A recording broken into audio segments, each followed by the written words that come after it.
നമസ്കാരം. ഇന്ന് നമുക്ക് മാങ്ങാത്തീര ഉണ്ടാക്കാം. കുറേ നാളത്തേക്ക് കേടുകൂടാതെ ഇരിക്കും. അതിനുവേണ്ടി ഒരു പ്ലേറ്റ് നിറയെ പഴുത്ത മാങ്ങ കഴുകി വെച്ച് തോല് കളഞ്ഞ് കഷ്ണങ്ങളാക്കി മിക്സിൻ്റെ ജാറിലിട്ട് നന്നായി അടിച്ചെടുത്ത് അടുപ്പത്ത് കടയിലേക്ക് ഒഴിച്ച് കുറേ നേരം ഇളക്കി കൊടുത്തുകൊണ്ടേയിരിക്കണം. നന്നായി തിളച്ച് വന്ന ഗ്യാസ് ഫ്ലെയിം കുറച്ച് വെച്ച് പിന്നെയും ഇളക്കിക്കൊണ്ട് ഇരിക്കുക.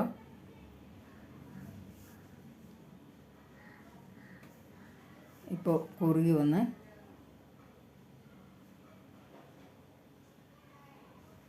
ഗ്യാസ് ഓഫ് ചെയ്ത് പ്ലേറ്റിലേക്ക് മാറ്റാം. നന്നായി സെറ്റ് ചെയ്ത് 4 ദിവസം കഴിഞ്ഞ് മാങ്ങാത്തിര റെഡിയായി ഉണങ്ങി വന്ന് ഇനി ഇളക്കിയെടുക്കാം. വെയിലത്ത് വെക്കേണ്ട ആവശ്യമില്ല, റൂമിൽ തന്നെ വെച്ചാൽ മതി, ഉണങ്ങിക്കിട്ടും.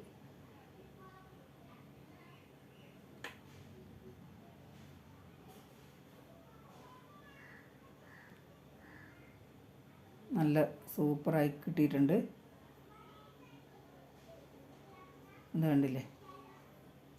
ഇതുപോലെ ഉണ്ടാക്കാത്തവർ ഉണ്ടാക്കി നോക്ക്, എല്ലാവർക്കും ഉണ്ടാക്കാൻ പറ്റും. മാങ്ങാത്തിര ഇഷ്ടപ്പെട്ടാൽ ലൈക്ക്, ഷെയർ, കമൻറ്റ്സ്, സബ്സ്ക്രൈബ് ചെയ്യണേ.